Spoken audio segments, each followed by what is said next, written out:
Hi, this is Bryan Strawser, the Principal Consultant and CEO of Bryghtpath, and we're here to talk about global risk strategies for uncertain times.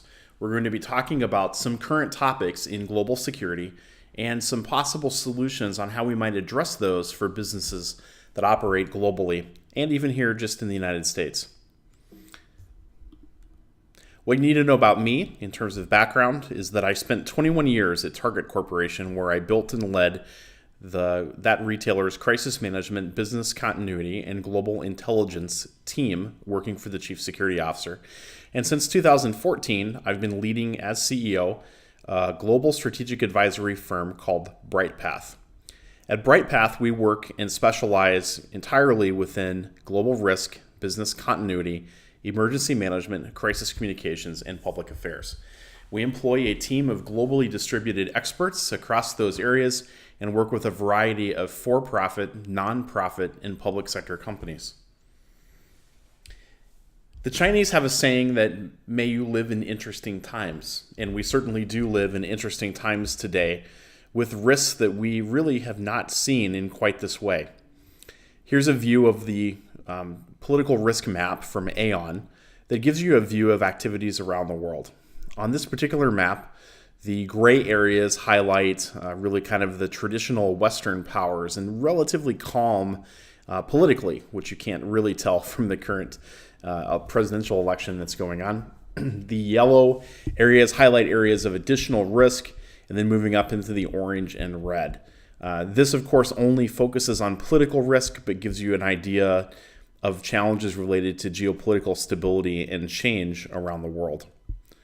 We live in a world today with a very flat global supply chain where just-in-time delivery of inventory helps keep capital costs low, but can pose significant challenges to resiliency when there are disruptions in ports and other shipping locations throughout the world. Of course, we had terrorist attacks like we saw in Boston in 2013. And then we have issues where companies are confronted with challenges more indirectly that were very difficult to anticipate. In this picture, we're seeing a factory collapse that happened in Bangladesh. If you've ever seen a softlines factory like this, you're looking at 800 to 1,000 people on a floor using sewing machines and even hand sewing items. And these factories are set up in a way that on a Monday, they may be making product for Walmart, on Tuesday for Target, on Wednesday for Tommy Hilfiger, on Thursday for Ralph Lauren, but they're contractors, they're vendors for these organizations. And in this particular case, there was a fire. The fire led to a collapse, and the opposition to these type of factories and the workers groups, instead of going after the vendors and the government, which they found didn't get them the result that they were looking for, they actually started going after U.S.-based retailers in an indirect way by attacking them for not pushing the vendors for safety improvements. And that ultimately turned out to be the winning direction for them to work. Several retailers banded together for a variety of safety efforts, and even formed a nonprofit to drive some of these safety changes in the country of Bangladesh. And then, of course, we have geopolitical change, as we saw in India in 2013, when the Congress Party lost power on a national level and brought in Prime Minister Narendra Modi as the new leader for India, who had a very different idea what it meant to do business with the West and had a very different idea of how to approach foreign direct investment, particularly in the retail community. And this changed the risks that companies were faced with in India. And then, of course, we have the age-old issue of natural disasters. In this particular case, we're looking at a flood from 2010 in North Warwick, Rhode Island. This is a shopping mall that sits in a nook, a curve of the Patuxent River. Saw a 100-year flood event. You're looking at 3 to 4 feet of river water, actually complicated by the fact that the city's water treatment plant was across the street and had, the obviously not sanitary and dirty water from there that came over and really made cleanup to be a challenge. Let's start by talking about some current risks by walking through recent terrorist activity we've seen around the world. In 2015, we saw the set of terrorist attacks that occurred in Paris, France. This, of course, is a picture after the attacks with the Eiffel Tower lit up in the French tricolor. The attacks were on November 13th of 2015, and there were 4 locations that had near simultaneous attacks. At the top of this map, we see the Stadium of France, where was a football game, this soccer game that was occurring. The president of France was in attendance at this game, and an individual wearing an explosive vest was stopped at a security checkpoint just outside of the stadium, where there was a pat down and a magnetometer, I believe, at that location. And by pushing the security perimeter out physically from the stadium, it forced the attacker to detonate in an open area instead of in a confined space, and really kind of minimize the casualties of what could have happened if they've gotten into the stadium. We saw 2 attacks at local bars and restaurants, as we see it in the middle and the bottom of this map. And then, of course, the most well-known of the attacks was at the concert hall, where 89 of the 130 victims were killed. Ultimately, there were 7 attackers involved, and ISIL, or ISIS, claimed responsibility on November 18th for these attacks. This is a view of the Stadium of France, where the football game was, the soccer game was. The crowd in this case, this is after the device or the explosive vest had been detonated by the attacker, and you have the crowd now out on the field, taking shelter, so to speak, distancing themselves from where the attacks could come from. And this is another view of one of the bars that was attacked, and here again one of the restaurants, and the aftermath of this attack on a civilian population that occurred. These attacks were followed by attacks that occurred in Brussels. Again, these were 2 attacks that were about an hour and 20 minutes apart. At 8 o'clock in the morning, we had an attack at the American Airlines desk at the Brussels airport. These 2 explosions killed 13 people. These were luggage bombs. They were brought in on carts.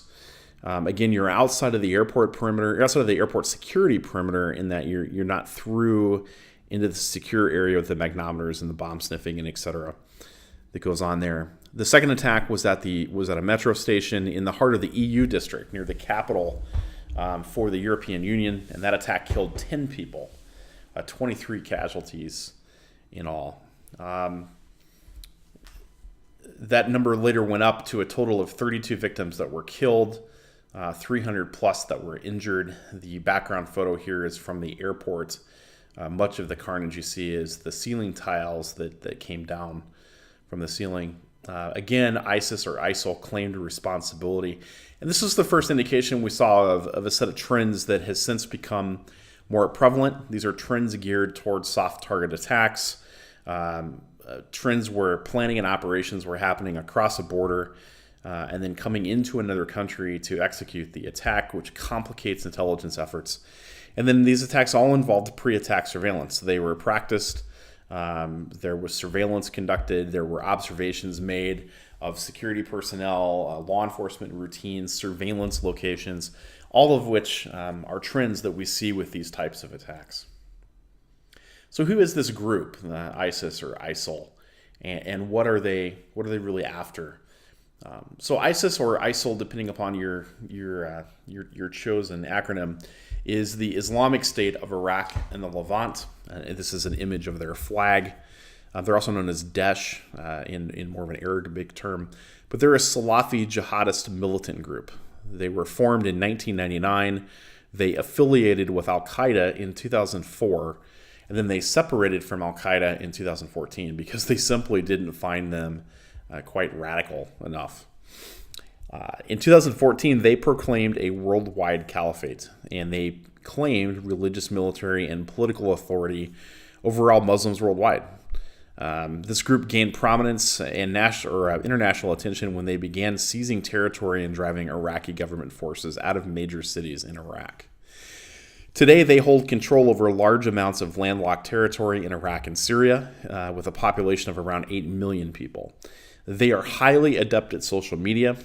They use videos and infographics in both Arabic and English and other languages to recruit and to tell their story. They also produce a very professional-looking online magazine called Dabiq, which is very similar to the Inspire magazine, which is published by Al-Qaeda in the Arabian Peninsula. Here's a look at the publication Inspire. This is the summer of 2010 issue. And I particularly want to highlight in the middle here is the article, Make a Bomb in the Kitchen of Your Mom by the AQ chef. And this is a story that basically explains, it's a tutorial that explains how to make a bomb with items that you can easily obtain and put that together in your kitchen. And then actually it was these types of improvised bombs that were used in Boston and then later on in New York and New Jersey just recently. This is a picture of the summer 2015 edition of Inspire about assassination operations. This was about, particularly in the United States, how do you obtain firearms and then use those firearms in gun-free zones to conduct your attack. And the tactics that were outlined in this were then used by the Orlando Pulse nightclub shooter. And this is one more edition of Inspire from 2013 in the spring, highlighting the anniversary of the death of Osama bin Laden. This leads us to a recent weekend in September where we saw multiple attacks in different cities, starting in Minnesota in St. Cloud, not far from where we're actually based. A man in a private security uniform uses a knife and stabs and attacks 7 victims in a handful of retail stores. He's then fatally shot by an off-duty part-time police officer that happened to be in the store. And then that evening, ISIS claimed responsibility for the attack through their online spokesperson. Later that weekend, we saw explosions in New York, first in the Chelsea neighborhood, and then an unexploded device was found nearby, and then later carted off by the NYPD bomb squad. These explosive devices were then found following day in Elizabeth, New Jersey, on a New Jersey Transit train station. And actually, they were discovered by thieves who wanted to steal luggage, and they were in the process of dumping out the contents of this luggage, and they found this bomb and decided that they would do the right thing and involve the police, even though their intent was to steal, originally was to steal the luggage.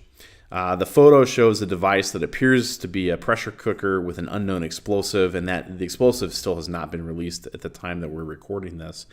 But it's rigged to a cell phone, so you would dial the cell phone, and then when that cell phone rings, it would detonate the device. This is the same type of explosive, very similar explosive device that was used in the 2013 Boston Marathon bombings.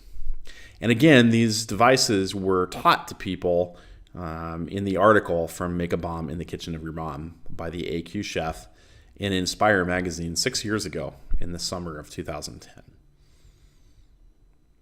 So the trends that we can take away from these recent attacks is that there's an increased focus away from hard targets and towards soft targets. By hard targets, I mean military and government installations. By soft targets, we mean businesses and shopping malls, nightclubs, and public gathering spots. We know that pre-attack surveillance and testing is happening in many of these attacks. These individuals are conducting surveillance on their targets. They're looking for routines of security and law enforcement. They're looking for camera placements. They're seeing, can they get into an office or a location as a visitor? They're taking photographs and they're shooting video. We also see the rise here of attackers that are really have been self-radicalized. They're watching videos and YouTube. They're reading magazines like Dabiq and Inspire, but they're not necessarily taking direction from some central figure in ISIS or ISIL or Al-Qaeda. What they're doing is they're becoming radicalized. They're deciding that they want to commit these acts of terror, and then they're using the methods that they're being taught to go out and commit those acts. The idea that there's necessarily a central command and control that's directing someone to attack a mall in St. Cloud or plant devices in New York and New Jersey doesn't appear to be true. Instead, we're seeing these radicalized individuals who are then making this decision on their own to execute these attacks using the tactics that they've been taught. And that's incredibly difficult to predict and to find because we're missing the communication links that are normally there, and we're missing the planning that's usually there. We also see a trend where we can detect the purchase of explosive precursors, ammonium nitrate, tannerite, fuel oil, dynamite. But often these precursors are then made into explosives using the recipes that are in magazines like Inspire and Dabiq. So how can we stop some of these attacks? Well, there's some things we can look at in the security industry to do this. The first is to train our security staff to detect pre-operational surveillance tactics. What we're asking them to do, essentially, is to conduct counter-surveillance. We want them to look for individuals who are engaged in pre-attack surveillance. And this is really difficult to do because most of the time, our frontline security folks that need to do this are our lowest paid, least trained security officers, usually from a third party. But that's where we need to have those initial eyes on what's going on in order to detect that pre-operational surveillance that could be an indicator of an attack. The second is that we need to review and practice our crisis plans, particularly our crisis plans around active shooter situations and around suspicious packages or improvised explosive devices. As we saw in the New Jersey transit attempted bombings a few weeks ago, at the time that this was recorded, we know that this was just luggage, looked like just luggage that was left on the train at the train station on the platform, turned out to contain explosive devices. We also need to reevaluate the use of armed versus unarmed security. These attackers, particularly if they're using firearms or a weapon like a knife, as we saw in St. Cloud, are not going to be deterred by unarmed security. And in fact, the unarmed mall security at the Crossroads Mall in St. Cloud fled, whereas it was an armed off-duty officer that responded to the situation and was able to end the attack. Having properly trained armed security may be an effective tactic in preventing or ending the attack after it has begun. We should recognize that major events will often increase risk. Any gathering of a large number of people, even for a private business meeting on a large scale, a national sales meeting, for example, a company-wide meeting, an annual shareholders meeting, any of these could offer increased risk in today's world because they offer a concentration of targets in a small area. These are great opportunities to push out your security perimeter, to do your weapons explosive detection farther out, and to use counter surveillance to detect that pre-operational surveillance techniques. And finally, with your own team, your own employees, is to be alert for signs of radicalization, and how can we make sure that that's reported as those events come up. Here's a great example. I was at the Vikings-Packers game on the first home game in the new U.S. Bank Stadium this football season, and they had done a fantastic job of pushing out their security perimeter and having that detection of explosives and weapons far enough away that if somebody was attempting to bring in an explosive vest, that would have had to have detonated almost a block away instead of detonating in a confined space inside a packed, sold-out NFL stadium. So they've done very well with that. Now let's shift gears and talk more about some more common threats we see with disease and travel and natural disasters. Here's a view of how International SOS, a global health and travel security firm, views travel risk throughout the world today. On this particular map, green represents a very safe area to travel, and then moves up through kind of a severity scale to red using the pretty normal colors. And here they're looking at primarily medical health and travel risk related mostly to the possibility of attacks in the locations that you're traveling. So how can you protect your employees that are traveling both domestically and globally? Well, the first is to invest in travel tracking capability so that when things happen, you're able to know that you have employees traveling in those areas. And there's a number of commercial services that can do that, or sometimes just a simple interface into your company's travel system can provide that for you. I encourage companies to have a travel security council or some type of body that can make travel risk rating decisions, normally along a path that moves from normal restrictions, which are no restrictions, country is safe to travel to, through escalated or elevated up to restricted, meaning that employees can't travel to a location because it's simply not safe. I encourage companies to look at contracting resources for medical care, for security, and for evacuation, or doing these in-house if you have that capability.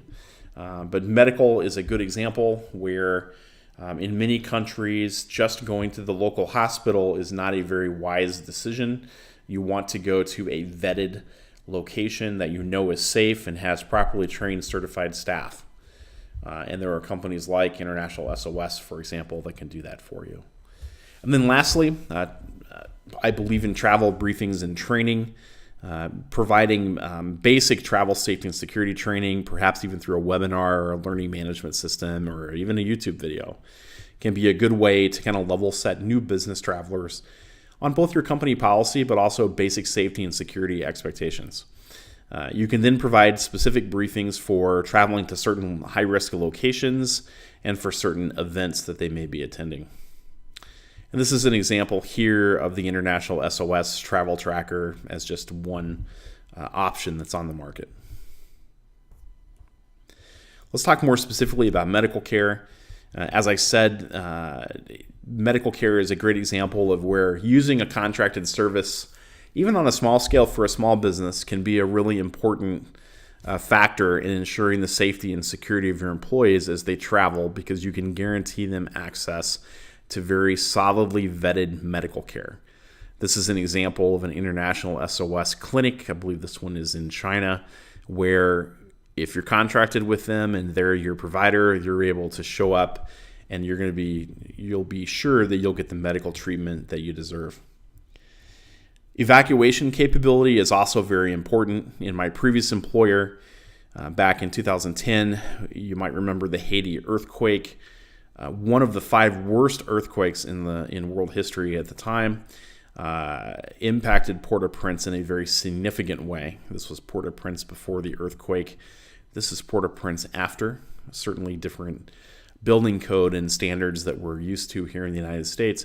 But my employer had some employees that were in Port-au-Prince on personal travel and were really in a pretty dangerous situation. And we chose to evacuate them using some of our contracted resources and got them out with the assistance of those outside providers and the U.S. government, because particularly for the U.S. citizens that were involved. But that capability was something that we had contracted for years before we really had to use it in a situation like this. There are also other things that, particularly if you live in the United States, are really outside of the realm of something you would ever consider as a solution for an issue. But India, there's been a large number of attacks on women. These attacks have ranged from sexual assaults to simple battery and assault to even homicides for a variety of different reasons, none of which would justify that sort of criminal action. But the impact on that, the solution for that rather from the Indian government, has been to mandate that companies provide secure transportation to and from work for their female employees. And that has become a pretty significant cost to meet that regulatory requirement, particularly in cities like Bangalore, where there's a large percentage of women in the workforce. And this becomes something that you both have to provide as a company, but you also have to come up with, be able to cover the expense involved in providing that capability. Let's wrap up by talking a little bit about solutions. I encourage companies to have a place where they're able to meet and talk through a crisis situation. This is one example of what that could look like. This is an International SOS center for medical and security evacuation. But I also encourage companies to have a process, to have a framework on how they're going to manage situations so that no matter what hits them, whether they have a plan or not, they're able to manage through that situation and talk through how to make those decisions. And when we think about these crisis situations, we often think about, well, there's a bunch of routine stuff that happens, and you're right. But the challenge becomes when that routine situation suddenly turns into the holy crap, what just happened to us? And the way to think about planning for these is this. With a routine incident, you can build protocols and processes. You can build specific plans to manage specific incidents. You can put preparedness things in place to mitigate and to make it easier for you to recover from a bad situation. But you also need to have a way to have good situational awareness, to really get your head above the clouds and see what's going on beyond just the incident you're involved in. You need a method for good collaborative cross-functional discussion between your silos. So in a company, you need HR and you need facilities and you need your business lines and you need your lawyers. You need your security team. You need your crisis management, business continuity folks. You need your finance people all at the table. And you need to be able to talk out of your silo across this cross-functional view and get a holistic picture of what's going on. Get that strategic view of what's going on. And then when you wind up over here on the right, you're not in the holy crap mode, but instead you go, well, I don't have a plan for this alien invasion that I'm faced with, but I know how to make decisions. And we make decisions through this collaborative process. And then we're going to communicate the outputs of those decisions. And now you have a way to manage through that unforeseen situation that you never expected and therefore never made a plan for. If you'd like to learn more about this idea of how to manage a crisis and how to plan for these, there's a great paper on this topic called Acting in Time Against Disaster, a Comprehensive Risk Management Framework by Dr. Dutch Leonard and Dr. Arnold Howitt of Harvard University at the School of Government and at the Business School. There's a lot of great resources that are out there if you're a U.S.-based company that are free to you and free to use, although there may be some vetting requirements. The Federal Bureau of Investigation offers the Domestic Security Alliance Council, or DSAC, for basically the Fortune 500 for chief security officers or their designates.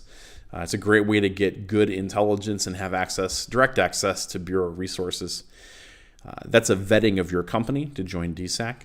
InfraGard is an individual membership. It's a vetting of you as an individual. You can sign up at infragard.org. It's both cyber and physical security focused.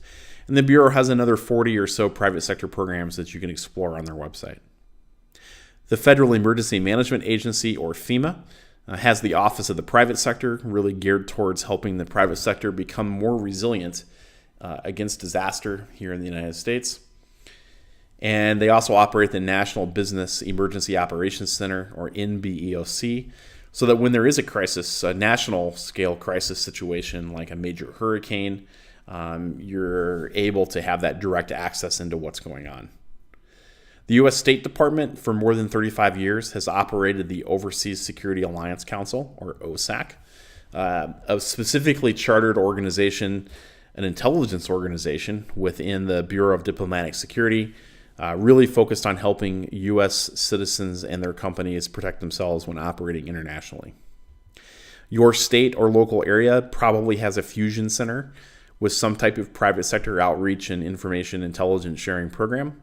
And lastly, the United States Northern Command, which controls all the U.S.-based military assets and works closely with FEMA in natural disaster situations, also has a private sector office that would be interested in coordinating and talking with you as well. If you're looking to spend money, there's also proprietary intelligence resources available to you through a number of providers. Control Risk Group primarily does intelligence and travel security, along with crisis management and kidnapping and recovery capabilities. Geopolitical Futures is a private intelligence firm that provides insight into a number of geopolitical issues. IHS Country Risk is also very similar. International SOS, international medical provider, and security provider. And then lastly, Stratfor, another private sector intelligence firm. All of these will probably cost you money. Depending upon the level of custom content, the size and capability of your intelligence team, and the level of active monitoring, these costs can vary pretty significantly. But they provide great intelligence and great information. We have no connection to them other than being a consumer of these products here at Bryghtpath. That ends our brief presentation on kind of global uncertainty and some ways to manage those risks. If you'd like to learn more about us, you can contact me at brian.strawser@brightpath.com, via phone at 612-235-6435, or visit our website at brightpath.com. We do write a regular blog. We have a number of free white papers on our website, and you can sign up for our newsletter and get a lot of advanced notification and commentary that we don't provide elsewhere. Thanks again for listening. I look forward to your feedback.